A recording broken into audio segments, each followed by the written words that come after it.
ವೀಕ್ಷಕರೇ, ಸ್ಪಿರಿಚುವಲ್ ಲೈಫ್ಗೆ ಸ್ವಾಗತ ಸುಸ್ವಾಗತ. ಇವತ್ತು ನಾನು ನಿಮಗೆ ಹೇಳೋಕೆ ಹೊರಟಿರೋ ವಿಷಯ ತುಂಬಾ ಇಂಟ್ರೆಸ್ಟಿಂಗ್. ಇದು ಎಷ್ಟು ಜನ ಆಧ್ಯಾತ್ಮಿಕ ಸಾಧಕರಿಗೆ ತಲುಪುತ್ತೋ ನನಗಂತೂ ಗೊತ್ತಿಲ್ಲ. ಆದರೂ ಈ ಸ್ಟೋರಿನ ಆದಷ್ಟು ಹೆಚ್ಚು ಜನರಿಗೆ ಶೇರ್ ಮಾಡಿ ಅಂತ ಹೇಳ್ತಾ ಇವತ್ತಿನ ಸಂಚಿಕೆನ ಪ್ರಾರಂಭ ಮಾಡ್ತೀನಿ. ಅಖಂಡ ಮಂಡಲಾಕಾರಂ ವ್ಯಾಪ್ತಂ ಏನ ಚರಾಚರಂ ತತ್ಪದಂ ದರ್ಶಿತಂ ಏನ್ ತಸ್ಮೈ ಶ್ರೀ ಗುರುವೇ ನಮಃ. ವೀಕ್ಷಕರೇ, ನಮ್ಮ ಭಾರತೀಯ ಸಂಸ್ಕೃತಿಯಲ್ಲಿ ಗುರುವಿಗೆ ತುಂಬಾ ಪವಿತ್ರವಾದ ಸ್ಥಾನ ಇದೆ.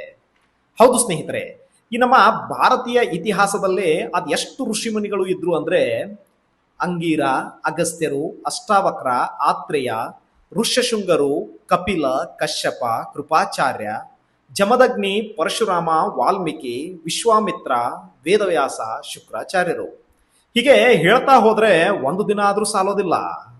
ಅದೆಷ್ಟು ಋಷಿಮುನಿಗಳ ಪಾದ ಸ್ಪರ್ಶ ಈ ಭೂಮಿ ತಾಯಿಗೆ ಆಗಿದೆ ಅಂತ ಊಹಿಸ್ಕೊಳ್ಳೋಕ್ಕೂ ಸಾಧ್ಯ ಇಲ್ಲ ಸ್ನೇಹಿತರೆ. ಹೀಗೊಬ್ಬ ತಪಸ್ವಿ ನಮ್ಮ ಕಾಲದಲ್ಲೂ ಇದ್ರು ಅಂದ್ರೆ ನಂಬುತ್ತೀರಾ? ಹೌದು ವೀಕ್ಷಕರೇ, ನಾನು ನಿಮಗೆ ಹೇಳೋಕೆ ಹೊರಟಿರೋದು ಒಂದು ಕಾಲದಲ್ಲಿ ಅವರು ಮಹಾ ತಪಸ್ವಿಗಳಾಗಿ ಕಾಣಿಸಿಕೊಂಡ ಶ್ರೀ ಕುಮಾರಸ್ವಾಮೀಜಿ ಅವರು. ಇವರ ಬಗ್ಗೆ ಯಾರಿಗೆ ತಾನೇ ಗೊತ್ತಿಲ್ಲ. ಈ ನಮ್ಮ ಧಾರವಾಡದ ಜನ ಅದೆಷ್ಟು ಪುಣ್ಯ ಮಾಡಿದಾರೋ ನಾನಂತೂ ಕಾಣೆ. ಹೌದು ವೀಕ್ಷಕರೇ, ಇವರು ಧಾರವಾಡದಲ್ಲಿ ಇರುವ ಶ್ರೀ ಕುಮಾರಸ್ವಾಮೀಜಿ ಅವರು. ಸ್ನೇಹಿತರೆ, ಒಬ್ಬ ತಪಸ್ವಿ ಅಂತ ಕರೆಸಿಕೊಳ್ಬೇಕಾದ್ರೆ ಅದೆಷ್ಟು ಸಾಧನೆಗಳನ್ನ ಮಾಡಬೇಕಿತ್ತು. ಯಮ, ನಿಯಮ, ಆಸನ, ಪ್ರಾಣಾಯಾಮ, ಪ್ರತ್ಯಾಹಾರ, ಧಾರಣ, ಜ್ಞಾನ ಮತ್ತು ಸಮಾಧಿ ಸ್ಥಿತಿಗಳಂತ ಕ್ರಿಯೆಗಳನ್ನ ಕರಗತ ಮಾಡಿಕೊಳ್ಬೇಕಿತ್ತು. ಹೀಗೆ ಕರಗತ ಮಾಡಿಕೊಂಡ ಸಾಧು ಸಂತರಲ್ಲಿ ಶ್ರೀ ಕುಮಾರಸ್ವಾಮೀಜಿಗಳು ಒಬ್ರು.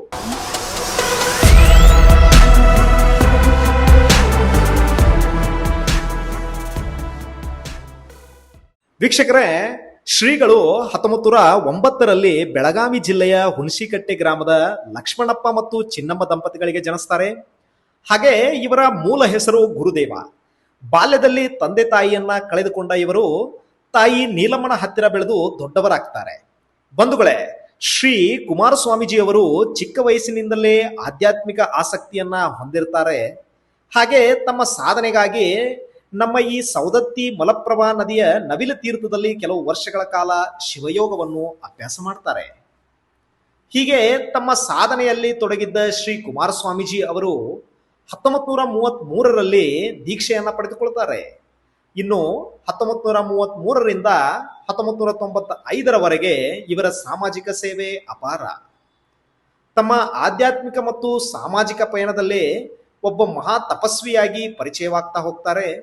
ಹೀಗೆ ಪರಿಚಯವಾದ ಶ್ರೀ ಕುಮಾರಸ್ವಾಮೀಜಿಯವರು 1965ರಲ್ಲಿ ಒಂದು ಆಧ್ಯಾತ್ಮಿಕ ಆಶ್ರಮವನ್ನು ಸ್ಥಾಪನೆ ಮಾಡ್ತಾರೆ.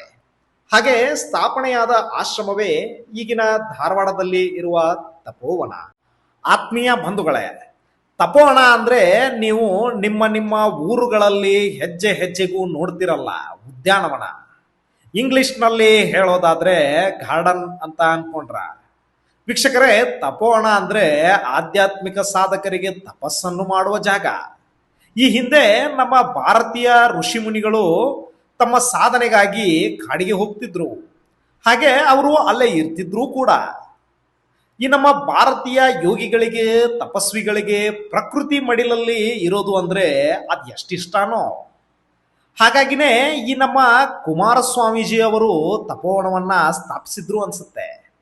ಸ್ನೇಹಿತರೆ, ಈ ತಪೋವನದಲ್ಲಿ ಶ್ರೀ ಕುಮಾರಸ್ವಾಮೀಜಿ ಅವರು ಕಟ್ಟುನಿಟ್ಟಿನ ತಪಸ್ಸನ್ನ ಮಾಡ್ತಿದ್ರಂತೆ.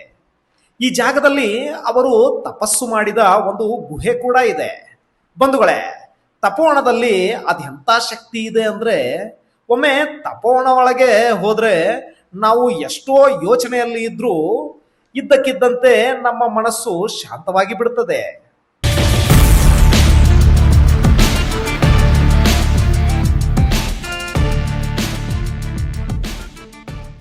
ವೀಕ್ಷಕರೇ, ಈ ತಪೋವನದಲ್ಲಿ ಒಂದು ಡಿವೈನ್ ಟೆಂಪಲ್ ಇದೆ. ಈ ತಪೋವನದಲ್ಲಿ ಏನಾದರೂ ಒಂದು ನಿಗೂಢ ಜಾಗ ಅಂತ ಇದ್ರೆ ಅದು ಈ ಡಿವೈನ್ ಟೆಂಪಲ್. ಹೌದು ವೀಕ್ಷಕರೇ, ಈ ಡಿವೈನ್ ಟೆಂಪಲ್ ಯಾವಾಗಲೂ ನಿಮಗೆ ನೋಡೋದಕ್ಕೆ ಅಥವಾ ಇದರೊಳಗೆ ಹೋಗೋದಕ್ಕೆ ಪ್ರವೇಶವಿಲ್ಲ. ಹಾಗೇನಾದ್ರೂ ಹೋಗಲೇಬೇಕು ಅಂತ ಅನ್ಕೊಂಡ್ರು ತಪೋವನದ ಆಡಳಿತ ಮಂಡಳಿ ಅದಕ್ಕೂ ಅವಕಾಶ ಮಾಡಿಕೊಟ್ಟಿದೆ.